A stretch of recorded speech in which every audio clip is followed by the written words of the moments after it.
Welcome back, everybody. Thank you for joining me here today so that we can discuss Cop and a Half New Recruit. Now, this is an indirect sequel slash reboot of Cop and a Half with Burt Reynolds, only this time we have Lou Diamond Phillips as the grizzled police officer, who's seen it all, done it all.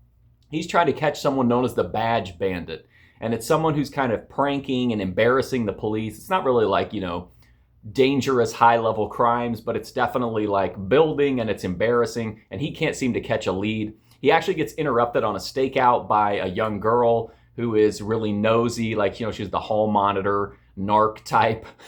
She likes to, get into the drama and investigate people at her school.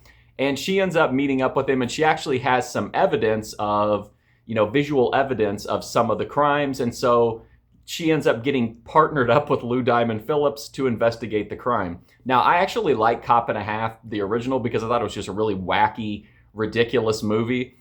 This movie is just basically like a goofy, silly kids movie. There's not even like any real crime involved. You can tell that there was like, kind of walking on eggshells to make sure there really wasn't that much conflict or that much drama. You know what I mean? Like, it's just a super like safe movie, whereas Cop and a Half, the original, was like completely out of pocket a lot of the times. But this is just a silly movie. It's funny to see Lou Diamond Phillips versus like an army of drones that like shoot him in the arms and it makes his arms go limp. It's a silly movie. Definitely not I'm not the demographic for this. So if you have a younger audience, they might be more appreciative for it. But I was expecting something really, kind of in the line of the original Cop and a Half, and that's definitely not the case. But it is interesting, if for nothing else, to look at these two movies and see like how a similar concept was approached in two very different times.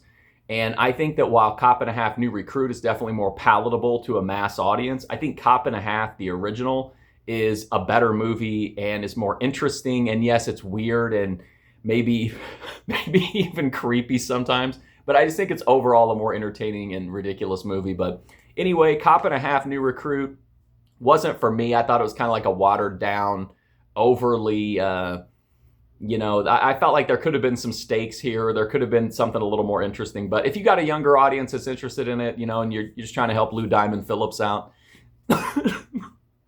give it a look. But thanks for watching this video. I do greatly appreciate it. And hopefully I'll see you soon.